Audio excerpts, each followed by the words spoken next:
Hey kids, so welcome back to Kingdom Kids Kitchen with Pastor Karen. I'm Pastor Karen, and I have to say that, I told you last week how important it was to follow the instructions, and I somehow messed up.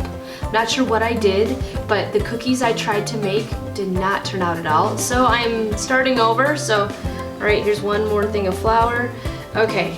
I'm just going slowly through this because as I'm learning and as I was telling you, when you don't follow the instructions, things don't always turn out. In fact, it can cost you, which is what Esau learned in our lesson today, that when we don't follow the instructions and we don't wait, if we're impatient, it can cost us. So watch the lesson. I'm gonna try batch number 2 of these cookies.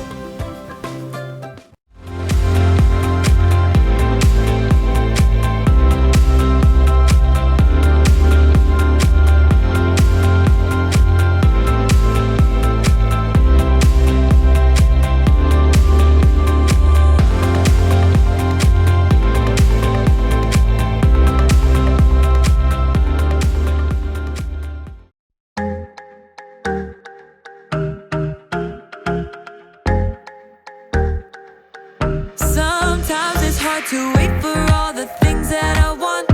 Sometimes I kinda feel like it's just taking too long to get the things I want, what I think I need, but I know you know what's best for me.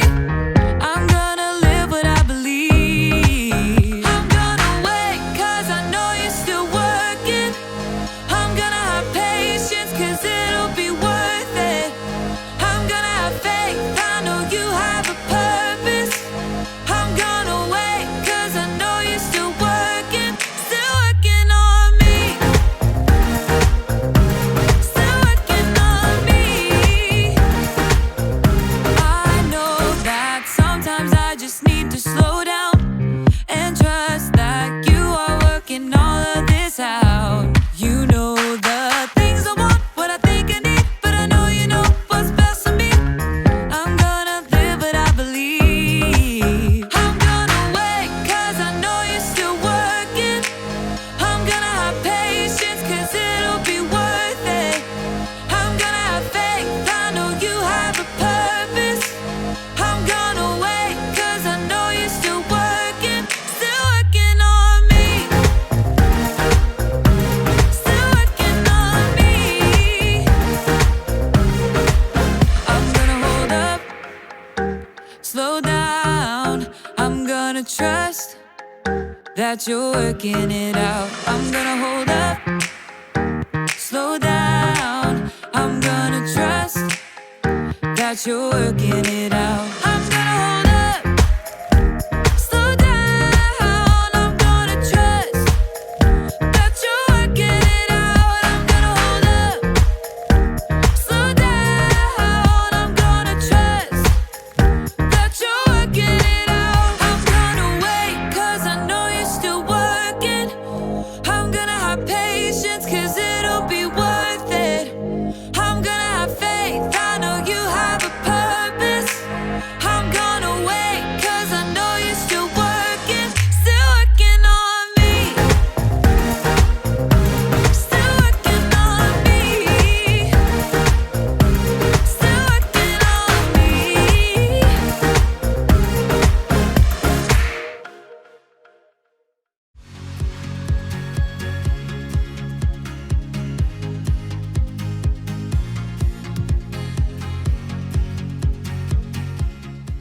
The first step will be to mix together precisely 1 cup of sugar with 1/2 cup of softened butter.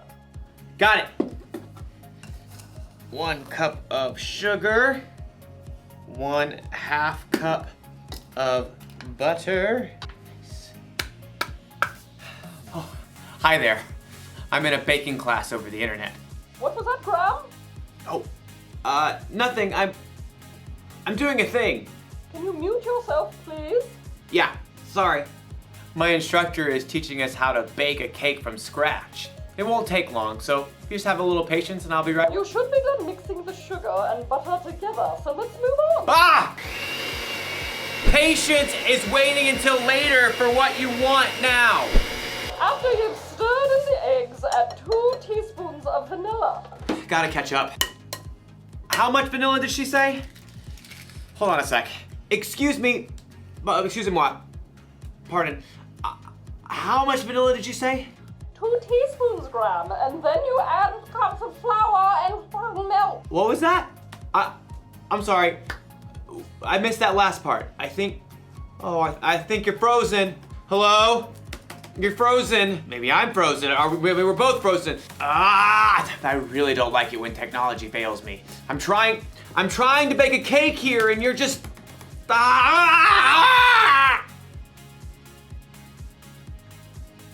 And I have to wait until it unfreezes before I can make my cake. You know, sometimes we have to wait for things when we really, really don't want to. Just like in today's story. And sometimes, also like in today's story, we don't wait. I am making this cake. How much milk and flour did she say? I don't know. We'll see you soon. Oh! Yeah. Yeah.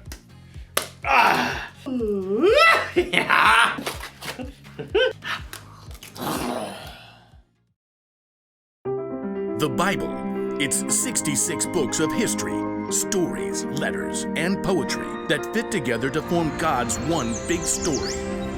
The epic adventure of how He created us and loves us so much that He made a way to rescue us.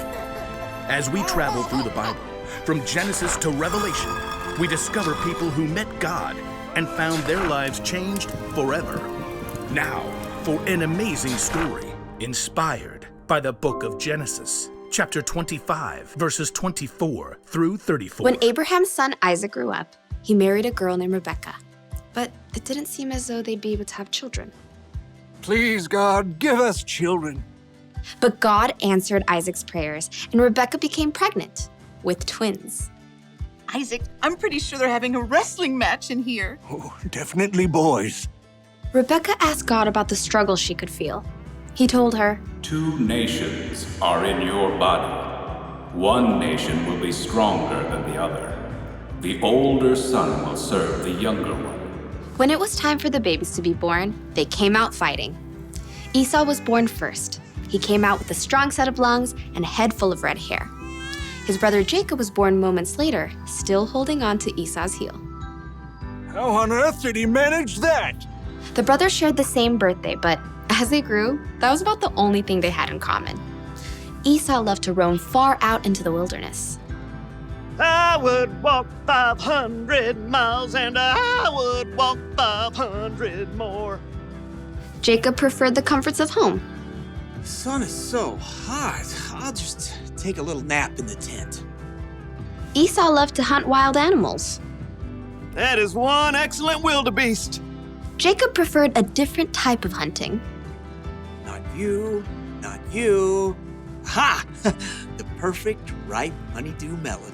One fine morning, Esau headed out into the wilds in search of adventure and some nice, juicy venison. I'll feast tonight. But Esau went all morning without spotting a single rabbit. Ugh, should have packed a lunch. In the afternoon, he tracked a deer for hours, but he missed his chance as the deer sprang away. Ah!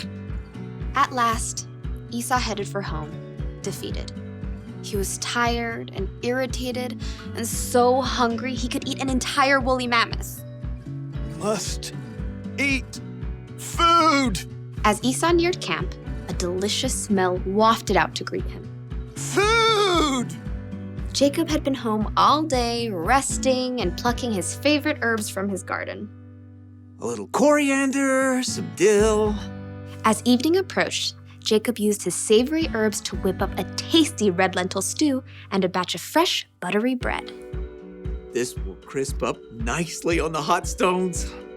By the time Esau had arrived in camp, Jacob's stew was simmered to perfection, and the bread was hot and crusty. Food! Food! Esau lunged for the stew cauldron, ready to grab a bowl, but Jacob blocked his path. Not so fast. Step aside, I'm hungry. Clearly. Just let me have some of that red stew. Certainly. Esau tried to dive for the stew pot again. Just one itty-bitty thing. What? Well, first, give me the rights that belong to you as the oldest son. Esau spent more time listening to his stomach than his brain. So in that moment, his stomach won out. Look, I'm dying of hunger. If I die, those rights are pointless anyway. Now give me that stew. Esau sprang forward once more. Promise to give me your rights. Fine. Fine what? Fine, I promise. Promise what? I promise to give you my rights as the oldest. Cool. Help yourself. Jacob stepped aside as Esau hurled himself at the stew pot. Stew! Esau happily gorged himself on rich stew and fresh bread. But as his stomach filled up, he had time to stop and think again. Esau had just traded the rights of a lifetime for a meal that would only last him a few hours.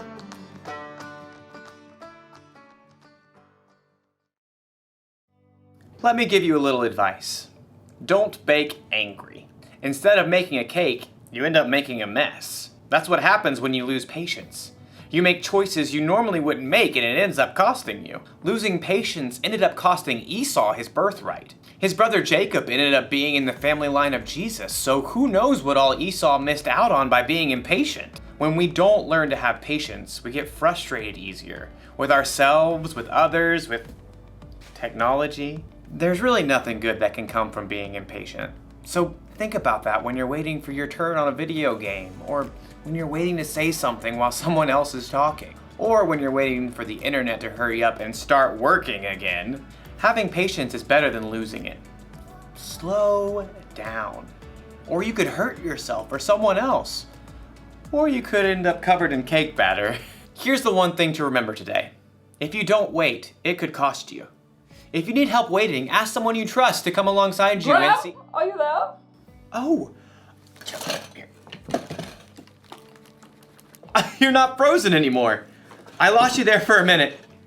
Technical difficulties. I see. How's your cake? I think I'm gonna need another lesson. Very well. Same time next week? Sure, I can wait. I may have the place cleaned up by then. Pardon? Nothing, it's a thing. I'll see you next time. So, how much flour was I supposed to use? 2 cups. How much did you use? All of it. No, that was wrong.